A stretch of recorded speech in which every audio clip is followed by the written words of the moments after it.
నాకు తనకి ఏదైనా ఫాదర్ అండ్ డాటర్ బేసిక్గా చూసుకుంటే, సో ఆ హ్యుమానిటీ బేసిస్ ప్రణయ్ని చంపారు అన్న కోపం తప్ప నాకు పర్సనల్గా ఇంకా వేరే ఏం ఇష్యూస్ లేవు. కాబట్టి చనిపోయిన వాళ్ళకి రెస్పెక్ట్ ఇవ్వాలి.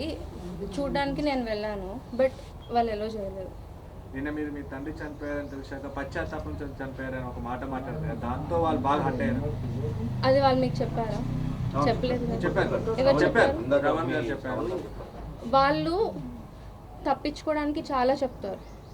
ఇప్పుడు నేను కూడా నా అంటే వాళ్ళ పాయింట్ ఆఫ్ వ్యూ ఏంటో మీకు తెలియదు కదా.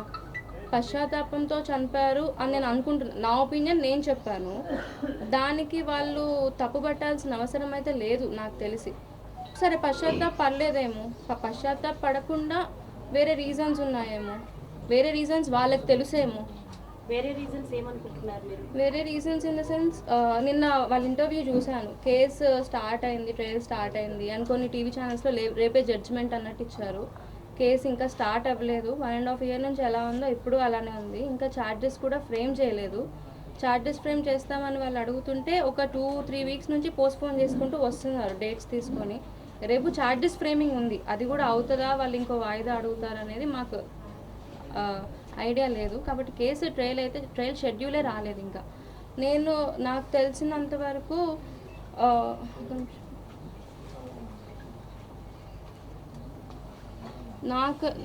నేను అనుకుంటున్నంత వరకు వేరే ఇష్యూస్ అన్నట్టు అడ్వకేట్స్లో ఫినాన్షియల్ ఇష్యూస్, ఇంకా ప్రాపర్టీ ఇష్యూస్ కూడా ఎంత లేవన్నా నేను ఒక తప్పు చేస్తే నేను చేశానని ఎవరు చెప్పుకోరు. ప్రాపర్టీ ఇష్యూస్ నేను ఉన్నప్పటి నుంచే వాళ్ళకు ఉన్నాయి. వాళ్ళిద్దరి మధ్యలో గొడవ అయినట్టు, శ్రవణ్ మారుతిరావుని కొట్టినట్టు కూడా ఇన్ఫర్మేషన్ ఉంది. 2-3 times కొడితే ఎవరింటికి వెళ్ళి దాక్కున్నట్టు. అది ఆ ఫ్యామిలీ అందరికీ తెలుసు. నాకు తెలిసి మిర్యాలగూడలో కూడా చాలామందికి తెలుసు, కానీ బయటికి వచ్చి చెప్పలేరు. So that may be the reason. అంటే ఇప్పుడు నన్ను పక్కన పెడితే, ఇప్పుడు కూతురు దూరమైంది, ఎవరైతే అక్యూజ్డ్ మిగతా వాళ్ళు ఉన్నారో వాళ్ళ ప్రెషర్ ఎక్కువై ఉండొచ్చు. అలానే బ్రదర్ కూడా ఇలా యాంటీ అయిపోయేటప్పటికి డిప్రెస్ అయి ఉండొచ్చు. నాకు అతనికి తప్ప నాకు తెలిసినంత వరకు వేరే ఎవ్వరికి ఆ రీజన్ తెలియదు అంత పర్ఫెక్ట్గా. So I can't judge. అంటే చాలా మంది మాట్లాడుతున్నారు తన కూతురు తనకు దగ్గరికి రాలేదు అన్న ఒక మానసికమైన క్షోభ, పశ్చాత్తాపంతో ఆయన చనిపోయారని. కాదు, ఏవైతే ప్రాపర్టీ ఇష్యూస్ ఉన్నాయి, ఆయన సూసైడ్ మీద మీకేమైనా సస్పిషియస్ అంటే ఏదైనా అనుమానిస్తున్నారా? అనుమానం అంటే అది సూసైడే అని నేను నమ్ముతాను. బికాస్ సంథింగ్ ఏదో లెటర్ కూడా ఉంది కదా. సో సూసైడే, బట్ దేనివల్ల చేసుకున్నారు అనేది నేను పర్ఫెక్ట్గా చెప్పలేను, అవతలి వాళ్ళు పర్ఫెక్ట్గా చెప్పలేరు. బికాస్ చేసుకున్న ఆయనకే కదా ఆ క్లారిటీ ఉండేది. కాకపోతే ఓన్లీ కేసు స్టార్ట్ అయింది, ఫోర్స్ అయింది, 1.5 year నుంచి ఉంది. ఒక మనిషిని చంపగలిగే అంత ధైర్యం ఉన్నవాడు నాకు తెలిసినంత వరకు సూసైడ్ చేసుకునే అంత పిరికివాడు కాదు. ఎక్కువ ప్రెషర్ అయిపోతేనే ఈ కేసు ఒక్కదాని వల్ల సూసైడ్ చేసుకునేదంటే ఎప్పుడో చేసుకునేవారు కదా. అంటే అలా అనొద్దో తెలీదు. ఇంత 1.5 year అయిపోయింది ప్రణయ్ది అయి కూడా. ఇప్పటిదాకా బేర్ చేసిన వాళ్ళు సడన్గా 1 year 6 months జైల్లో ఉండొచ్చారు. సడన్గా చేసుకోవడానికి ఇది కారణం అంటే నేనైతే మీరు ప్రధానంగా చెప్తున్నటువంటి ఎలిగేషన్లో ఆస్తి డిస్ప్యూట్ ఉందని చెప్తున్నారు కదా. మీ తండ్రి మీతో మాట్లాడడానికి మధ్యవర్తులతో మధ్యలో ప్రయత్నించారు, తల్లి దగ్గరికి మేము చేర్చాలనుకున్నాడు, అది వాస్తవమా? మధ్యలో మీ తండ్రి ఎవరితో మాట్లాడించారు మీతో? ఎవరితో అంటే తల్లి దగ్గరికి చేర్చాలనుకున్నారు అన్న టాపిక్ నాకు రాలేదు. ఒక అతను వచ్చి మేము బాబు దగ్గర లోపల ఉంటే సీసీ కెమెరాస్ ఫొటోస్ తీస్తున్నారు. అది హాల్లో ఉన్న మిర్రర్ నుంచి నేను చూశాను బెడ్రూమ్లో. సో డౌట్ వచ్చి ఏంటిది, ఆ టైంలోనే కరీం ఫోన్ చేశాడు అతనికి. సో ఫోన్లో వాల్యూమ్ ఉన్నప్పుడు ఎవరిదైనా మనకు వినిపిస్తుంది కదా వాయిస్. నేమ్ చూశాను, నేను పక్కనే ఉన్నాను. సో ఇంకా డౌట్ వచ్చి కంప్లైంట్ చేస్తే కస్టడీలోకి తీసుకున్నారు. మారుతిరావు పంపించాడని చెప్పారు. ఆ రోజు తను చెప్పింది ఏంటంటే మీ నాన్నమ్మకి బాగాలేదు, ఆ ఇంటికి వెళ్తా. శ్రవణ్ కుమార్ మీద మీకు ఏమైనా అనుమానం ఉందా? అంటే అంటే ఒకవేళ ఈ ప్రెషర్ ఏదైతే ఉందో వీలునామా కావచ్చు, ఆయన ఒక సందర్భంలో మీడియాను అడ్రస్ చేస్తూ కూడా మాట్లాడారు, అన్నయ్య కొన్ని ప్రాపర్టీస్ మా పేరు మీద వీలునామా రాసిన మళ్ళీ వెనక్కి తిరిగి నేను రాయించాను అన్నారు. వన్ థింగ్ ఏంటంటే ఈ కేసు అవ్వకముందు, ప్రణయ్ మర్డర్ అవ్వకముందు వాళ్ళు ప్రాపర్టీస్ పంచుకోలేదు. పొత్తులో ఉన్నాయంటారు కదా, సంథింగ్ ఇద్దరికి కలిపే ఉన్నాయి. కానీ ఇప్పుడు మాట్లాడుతూ నాకు తెలిసిన ఇన్ఫర్మేషన్ ఏంటంటే ఇప్పుడు పంచేసుకున్నారు బయటకు వచ్చాక. సో ఎవరి ప్రాపర్టీస్ వాళ్ళు పంచుకున్నాక ఆయన కేసులో ఉన్నారు. వీలునామాలో ఉంటే ఆస్తి కోసం చేయించాడని ఏమన్నా ఆయన మీద నెగిటివ్ వస్తుందేమో అనుకొని తీపిచ్చుంటాడు తప్ప అంతకుమించి ఏముంది. ఇప్పుడు మీ మదర్తో మధ్యలో మీరు ఫోన్లో మాట్లాడడం కానీ కలిసేటువంటి ప్రయత్నం ఏమైనా చేశారా? మీ మదర్ మీతో మాట్లాడారు? ఒక్కసారి బాబు పుట్టాక వచ్చారు, బట్ బాబుని చూపించమంటే నేను చూపించినాను. ఇప్పుడు మీ మదర్ ఒంటరిగా ఉన్నాడు, భర్తను కోల్పోయింది, కూతురు దూరంగా ఉంది. ఇప్పుడు మీ మదర్కి మీరు అండగా నిలబడతారా, బాధ్యత తీసుకుంటారా? బేసిక్గా నేను మారుతిరావుకి నాకు సంబంధం ఏంటంటే ఫాదర్ అండ్ డాటర్, అందరి ప్రాస్పెక్ట్ అంటే నిజానికి వస్తే. సో ప్రణయ్ చంపారు అన్న ఇది కాకుండా వేరే గొడవలేం లేవు. చనిపోయిన వారికి ఇప్పుడు ప్రణయ్ గురించి ఎవరన్నా బ్యాడ్గా మాట్లాడినా నేను తట్టుకోలేను. అట్లీస్ట్ చనిపోయిన వాళ్ళకి రెస్పెక్ట్ ఇవ్వాలంటాను. సో నేను ఆమెను కన్సోల్ చేయడానికి వెళ్ళాను తను. బికాజ్ అది ఎలా చనిపోయినా, హస్బెండ్ చనిపోతే ఒక వైఫ్, ఆ హస్బెండ్ ఎలాంటి వాడు ఏంటి అనేది పక్కన పెడితే, హస్బెండ్ చనిపోతే ఒక వైఫ్ ఎలా బాధపడుతుంది, ఎలాంటి సిచ్యువేషన్లో ఉంటుంది అనేది ఆల్రెడీ 1.5 year నుంచి నేను ఎక్స్పీరియన్స్ చేస్తున్నా. బికాజ్ ఆ బాధ నాకు తెలుసు. తను ఒంటరి అయింది అంటే ఆబ్వియస్లీ ఎవరన్నా హస్బెండ్ ఆర్ పిల్లలు వేరే వాళ్ళు చూసినా ఒక 1 week or 10 days or 1 year, అంతకుమించి ఎవరు చూడలేదు. తను ఎలోన్గా ఉందని అయితే నేను పక్కా చెప్పగలుగుతాను. మీ నాన్నగారు చివరి కోరిక అమ్మ దగ్గరికి రా అని సూసైడ్ లెటర్ లో పేర్కొన్నాడు. దాని ప్రకారం మీ నాన్నగారు చివరి కోరిక తీర్చే అవకాశం ఉందా మీరు? బేసిక్గా ప్రణయ్ లేకపోయినా I have a family here. అత్తయ్య, మామయ్య, ఒక బ్రదర్, కొడుకు అందరు ఉన్నారు. నేను తన దగ్గరికి వెళ్ళి ఉండలేను, బట్ ఆమె నా దగ్గరికి వచ్చి ఉంటా అంటే నాకు no problem. I will take responsibility. దాన్ని బాగా మీ తండ్రి 25 సార్లు మీతో కాంప్రమైజ్ చేసేందుకు ప్రయత్నాలు చేస్తే మీరే మీ తండ్రిపై కేసు పెట్టిస్తారు. ఎంతవరకు? 25 సార్లు కాదు, నేను చెప్పాను కదా ఇందాక ఎవరు వచ్చి సీసీటీవీ ఫుటేజ్ ఫోటో తీస్తున్నారని. అప్పుడే మేము డౌట్ వచ్చి కేసు పెట్టాము. అక్కడ మీ బాబాయ్ మిగతా వాళ్ళు మాట్లాడింది ఏంటంటే తండ్రి చనిపోయాడన్న వార్త తెలిస్తే మీరు ఆనందించారన్నారు. నిజంగా అది వాస్తవమా? అంటే తండ్రి మరణ వార్త ఆనందించారా? ఇప్పుడు first of all I don't want to talk all this, but మీ అందరూ వెళ్ళి ఇంటర్వ్యూస్ తీశారు. I'm not questioning you. జనాలు ఎవరైతే చూస్తున్నారో, శ్రవణ్ ఎవరైతే ఈ మాట అన్నారో మీరు అందరూ ఒకసారి రీక్యాప్ చేసి చూస్తే తన మొహంలో ఎక్కడ బాధ కనిపించింది? అసలు ఆ మాట ఆయన మొహం చూస్తే ఎవరికైనా అర్థం అవుతుంది. ఆ మాట తనకి వినండి, నేను చెప్పే నన్ను అడిగాను కదా, ఎక్కడ బాధ కనిపించింది? ఆయన లోపల బాధపడుతుండొచ్చు. నేనైనా మా ఫ్యామిలీ అయినా అడిగింది ఏంటి? ప్రణయ్ని చంపారు, దానికి తగ్గ శిక్ష పడాలి, ఉరి శిక్ష పడాలి అన్నాము. అది ఉరేస్తారా, లైఫ్ వేస్తారా, లేకపోతే అది ఏంటనేది సైంటిఫిక్ ఎవిడెన్స్ ఇన్వెస్టిగేషన్ చేశాక వాళ్ళకి దొరికిన ఎవిడెన్స్ని బట్టి ఉంటుంది. అంతేకాని ఒక మనిషి ఇంకో మనిషిని చంపుకోమని, ఒక మనిషి ఎవరికి వాళ్ళు సూసైడ్ చేసి చావాలి అని ఏ మనిషి కోరుకోరు. మేము అంతే. ఎప్పుడైనా కేసు పరంగా వాళ్ళకి శిక్ష పడాలి అని కోరుకున్నాం తప్ప. మీరేం అడిగారు చెప్పండి. మీ తండ్రి చావుని మీరు ఎగతాళి చేశారన్నది బయటకు వినిపించింది, మీరు ఆ విధంగా మాట్లాడారా? నేను మీడియాతో మాట్లాడింది ఫస్ట్ టైం. ఏమని మాట్లాడారు? ఇప్పుడు మొన్న ఏం మాట్లాడాను, మేము అప్పుడే లేసాను. నేను బేసిక్గా నాకు అటు సైడ్ నుంచి ఇప్పటి వరకు ఏ ఫోన్ రాలేదు, ఇన్ఫర్మేషన్ రాలేదు. మీడియాలో చూస్తున్నాను, స్క్రోలింగ్ వస్తుంది. అప్పుడు TV9 or NTV something scrolling వస్తుంటే చూసాము. అప్పటికి బాడీ చూపించట్లేదు. సో మొన్న షెడ్లో ఏదో అయినప్పుడు కూడా ఫస్ట్ మారుతిరావే అని చెప్పి ఇచ్చారని టాక్. సో అది జెన్యూనా కాదా అని కూడా మాకు ఐడియా లేదు. బికాజ్ అది నమ్మే పని కాదు. నేను చెప్పినట్టు సూసైడ్ చేసుకున్నంత పిరికివాడు కాదు అన్నట్టు నేను నమ్మే పని కాదు అది. ఇప్పుడు ఒక అమ్మాయి అన్ని పక్కన పెడితే, ఇప్పుడు నాకు హస్బెండ్ లేరు, ఫాదర్ లేరు, ఒక విధంగా చూసుకుంటే ఆ సిచ్యువేషన్ నా ఒక్కదానికి తెలుస్తుంది. ప్రణయ్ చనిపోయినప్పుడే స్ట్రాంగ్గా ఉన్నదాన్ని ఇప్పుడు స్ట్రాంగ్గా ఎందుకు ఉండలేను? అలా అని బాధ, ఆబ్వియస్లీ సూసైడ్ ఎందుకు చేసుకోవాల్సి వచ్చింది అన్న అనిపిస్తుంది, ఎవరికైనా అనిపిస్తుంది. నేను చట్ట ప్రకారం శిక్ష పడాలనుకున్నాను, అలా పడితే అలా ఏ శిక్ష పడ్డా చేసిన దానికి శిక్ష పడ్డది అనుకునే వాళ్ళం. కానీ సూసైడ్ అనేది ఇట్స్ నాట్ యాక్సెప్టబుల్. అంటే అమృత, ఇప్పుడు మీరు ఇప్పుడే మాట్లాడారు, మీ పాయింట్ ని బేస్ చేసుకుంటున్నారు. ఒక అమ్మాయి జీవితంలో తండ్రి, భర్త, ఆ తర్వాత కొడుకు, ముగ్గురు మగవాళ్ళు ప్రభావితం చేస్తారు. సో ఒక తండ్రిని కక్షలు ఎవరైతే ఉన్నాయో అవన్నీ కూడా వీడిపోయాయి ఇప్పుడు. ఇప్పుడు మీ అమ్మగారికి యాజ్ ఏ డాటర్గా మోరల్ సపోర్ట్ ఇవ్వడానికి మీరు సిద్ధంగా ఉన్నారా? బేసికలీ ఇప్పటి వరకు కేసు నడుస్తుంది, ఇంకా అయిపోలేదు.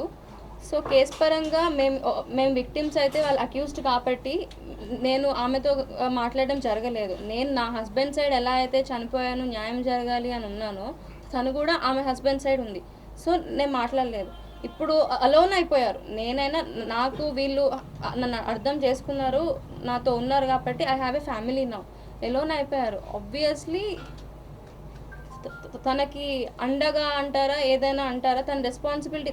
నేనైతే వెళ్ళలేను, తను వస్తే మాత్రం I happily take that me responsibility. బాబాయ్ ఏం చెప్తున్నారంటే కేసుకు తల్లి బిడ్డలకు సంబంధం లేదు, మారుతిరావు చివరి కోరిక మేరకు ఒకవేళ అమృత తల్లి దగ్గరకు వస్తారంటే మేము ఎవరం కూడా కుటుంబంలో అభ్యంతరాలు పెట్టమంటున్నాం. మీరు వెళ్ళే పరిస్థితి ఏమన్నా ఉందా? ఇప్పుడు తల్లి దగ్గరికి పక్కన పెట్టండి, ఇప్పుడు వెళ్ళాను, ఆపింది వాళ్ళే. వాళ్ళ బంధువులు ఆపారని చెప్తున్నారు. నేను గట్టిగా విన్నాను వాయిస్, మమ్మల్ని నెట్టేసింది కూడా శ్రవణ్ వాళ్ళ కూతురే. ఆయన వాయిస్ విన్నాను, ముట్టుకొని ఇవ్వద్దు అని. అక్కడ అందరు మారుతిరావు గారిని వెళ్ళారు, మీ ఫాదర్ వెళ్ళారు? ఫాదర్ అనే వెళ్ళాను. ఆయన రాష్ట్ర లెటర్ మీకు తెలుసు, టీవీలో కనిపించింది, ఆయన ఏదో రాష్ట్రాన్ని ఎగతాళిగా మాట్లాడారు. ఇప్పుడు ఆయన రాష్ట్ర లెటర్ తెలుసు, ఎగతాళిగా నేనేం మాట్లాడలేదే. ఆయన రాష్ట్ర లెటర్ తన కూతురు తన తల్లి దగ్గర చేర్చాలనుకుంటున్నారు.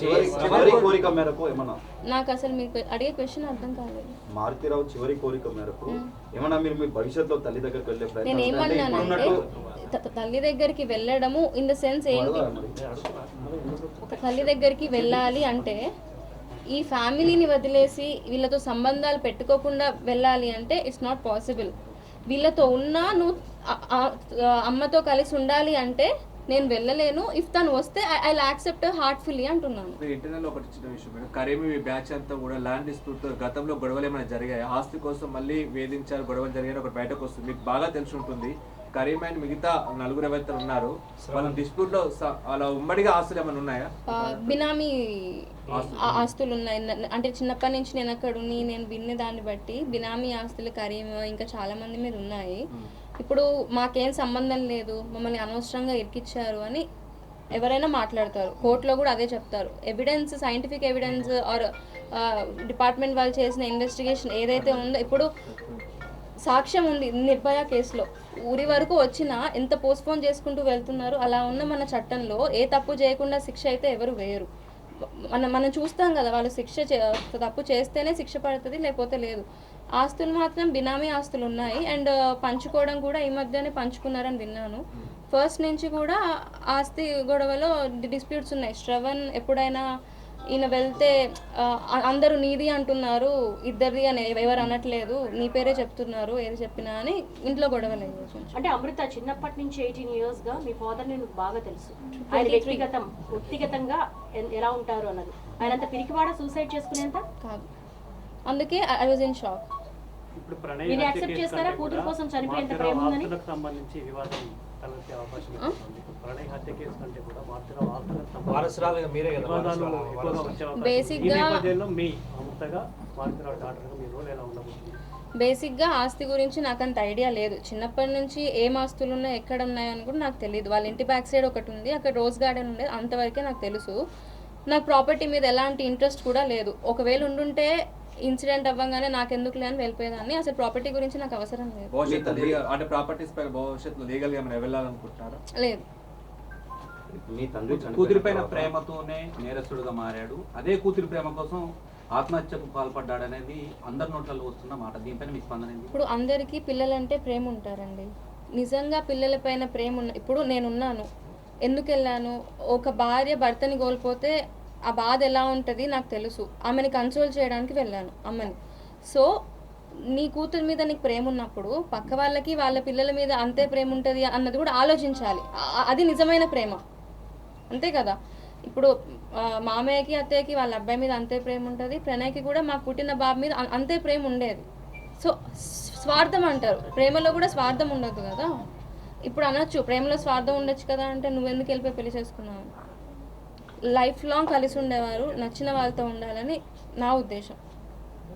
మీ తండ్రి చనిపోయిన తర్వాత మీరు మాట్లాడిన తీరుపై సోషల్ మీడియాలో చాలా రకాలుగా నెగటివ్ కామెంట్స్ వస్తున్నాయి, దానిపై మీ ఇప్పుడు నేను పాజిటివ్గా మాట్లాడినా వాళ్ళు నెగిటివే తీస్తారు, నెగిటివ్గా మాట్లాడినా వాళ్ళు నెగిటివే తీస్తారు. పశ్చాత్తాపం లాంటి వాటిని ఉపయోగించడం అంటే ఇప్పుడు దాంట్లో తప్పేముంది? కాదండి, తప్పేముంది? ఇప్పుడు ఎందుకు చేసుకున్నారు అని అడిగారు. ఒకటి ప్రాపర్టీ ఇష్యూస్ అయి ఉండొచ్చు, అడ్వకేట్స్ మనీ కోసం అని చెప్పి అది అయి ఉండొచ్చు, వేరే ప్రెషర్స్ అయి ఉండొచ్చు. ఇవన్నీ చెప్పినప్పుడు లేనిది ఇది ఒక్క మాట అంటేనే ఎందుకు వస్తుంది? మీ పేరు మీద ఏమైనా ఆస్తులు ఉన్నాయండి మీ నాన్న తరపున? నాకు తెలిసినంత వరకు ఏమీ లేవు. ఏమైనా థ్రెట్ ఉందని అనుకుంటారా? ఇప్పుడు మీ నాన్న లేడు కదా, ఏమైనా థ్రెట్ ఉంది అనుకుంటారా? ఇంకా మీ బాబాయ్ శ్రవణ్ కుమార్ వల్ల ఏమైనా మీకు థ్రెట్ ఉందని అనుకుంటున్నారా? ఉండొచ్చు, ఐ కాన్ గ్యారంటీ ఉండొచ్చు. కానీ నేను చెప్పాలనుకుంది ఏంటంటే నాకు ఉంటుందో లేదో నేను చెప్పలేను, అమ్మకు ఉంటుందేమో అనుకుంటున్నాను. బికాస్ తనకి ఎవరు బేసిక్గా హస్బెండ్ అండ్ పిల్లలు నేను తప్ప ఎవరు లేరు, నాకు సిబ్లింగ్స్ లేరు కదా, కాబట్టి అనుకుంటున్నాను ఉండొచ్చు. మీరు ఆమెకు రక్షణగా ఉండాల్సిన నేను బాధ్యత మీకు. ఉంటాను అంటున్నాను, ఐ టేక్ అ రెస్పాన్సిబిలిటీ.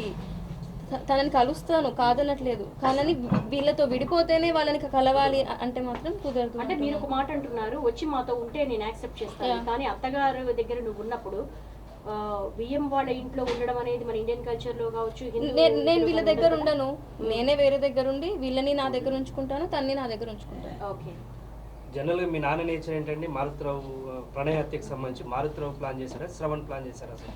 బేసిక్గా అంటే ఎవరు ప్లాన్ చేశారు అనేది ఐ డోంట్ నో, బికాస్ నేను అక్కడ లేను కాబట్టి. చిన్నప్పటి నుంచి కూడా శ్రవణ్ నాతో ఏం చెప్పేవాడు, నువ్వు వేరే అబ్బాయిని పెళ్లి చేసుకుంటే మీ నాన్న ఆస్తి అంతా నా పేరు మీద రాస్తా అంటున్నాడు అని ఒకటి చెప్పేవాడు, ఇలా బైక్ మీద నార్మల్గా తీసుకెళ్తున్నప్పుడు. అండ్ చాలాసార్లు విన్నాను, నీ కూతురు ఎవరినైనా పెళ్లి చేసుకొని వెళ్ళిపోతే నీకు నాకు సంబంధం ఉండదు, నా ఇజ్జత్ పోతుంది, పరువు పోతుంది, నీకు నాకు సంబంధాలు ఉండవు అని రెచ్చగొట్టడం అయితే నాకు తెలుసు. అంటే ఇప్పుడు నేను పక్కన మనకి ఎంతున్నా పక్క నుండి మాట్లాడే వాళ్ళ వల్ల కొంచెం ఎక్కువ అవుతుంది. కాబట్టి చిన్నప్పటి నుంచి ఆయన నీ కూతురు ఇలా చేస్తే నేను ఇచ్చేస్తాను, నేను వచ్చేస్తాను, నీకు ఈ ఫ్యామిలీకి సంబంధాలు ఉండవు, ఏంటి నా పరువు పోతుంది, నా పిల్లల భవిష్యత్తు నాశనం అవుతుంది అని చెప్పి ఉన్నాడు. కాబట్టి ఆబ్వియస్లీ మారుతిరావు చేశారు తప్పు, కానీ శ్రవణ్ బాగా రెచ్చగొట్టే ఉంటాడు అని. అంటే గతంలో కూడా ఏదైతే ఉన్నాయో ప్రాపర్టీ డిస్ప్యూట్స్ పక్కన పెడితే కనుక మీరు ఎప్పుడైనా అబ్జర్వ్ చేశారా, మారుతిరావు మీద శ్రవణ్ కుమార్ డామినేషన్ ఉంటుంది? ఎప్పుడన్నా కాదండి, చిన్నప్పటి నుంచి మారుతిరావు కానీ మారుతిరావు వైఫ్ కానీ నేను కానీ ఆ ఫ్యామిలీ అంతా శ్రవణ్ మాట కిందే ఉంటారు. ఎవరినైనా ఏమైనా అనగలిగే మారుతిరావు మిర్యాల కూడా ఎక్కడన్నా కనుక్కోండి, శ్రవణ్ మాటకి భయపడతాడు. ఎవ్రీవన్ ఇన్ మిర్యాల కూడా నోస్ దాట్. మారుతిరావు హత్యకు మీ బాబాయ్ శ్రవణ్ కుమార్ కారణమై ఉండొచ్చా? బాధ కలిగిస్తుందా, సంతోషం కలిగిస్తుందా అంటే చట్ట ప్రకారం శిక్ష పడితే అది ఏ శిక్ష పడ్డా నేను సంతోషంగా ఉండేదాన్ని. సూసైడ్ చేసుకొని చనిపోవడం బాధగానే ఉంటుంది. ఇప్పుడు మారుతిరావు అంటే ఎవరైనా ఎవరి ప్రాణం వాళ్ళకి తీసుకునే హక్కు లేదు, అలా అని పక్క వాళ్ళ ప్రాణం తీసే హక్కు ఎవరికి లేదు. ఆబ్వియస్లీ రెండింటికి బాధగానే ఉంటుంది. మారుతిరావు ఆత్మహత్యకు మీ శ్రవణ్ కుమార్ బాబాయ్ కారణమై ఉండొచ్చు అనుకుంటున్నారా? ఆయన పెట్టిన ప్రెషర్ కారణమై ఉండొచ్చు. సూసైడ్ నోట్ నా చివరిగా రాసింది కాబట్టి ఆయన కోరిక అది అనుకోనే నేను వెళ్ళాను ఇవాళ. అది నోట్ నేను కూడా చూసాను, ఆయన రైటింగే మీడియా వాళ్ళు చూపించారు. చివరి కోరిక అది, చనిపోయిన వాళ్ళకి రెస్పెక్ట్ ఇవ్వాలి. ఇప్పుడు ఉరి తీసే వాళ్ళకు కూడా నీ చివరి కోరిక ఏంటి అని చెప్పే తీస్తారు ఎవరైనా. సో వెళ్ళాలి అని ఉంది కాబట్టి నేను వెళ్ళాను. అక్కడ వాళ్ళు ఎలా చేయలేదు కాబట్టి నేను నాకు ఐడియా లేదు. ఇప్పటి వరకు వాళ్ళ సైడ్ నుంచి నన్ను ఎవరు కాంటాక్ట్ చేయలేదు, నేను వెళ్తే ఆపేశారు. ఇప్పుడు నా ఇష్టం లేకుండా వాళ్ళేం చేయలేరు, వాళ్ళ ఇష్టం లేకుండా నేనేం చేయలేరు. తను ఒకవేళ అమ్మ నాతో ఉండాలనుకుంటే నాకు కానీ ఏ ప్రాబ్లం లేదు. మీరు అన్నట్టు నేను వీళ్ళతో ఉంటాను, తనతో ఉంటాను.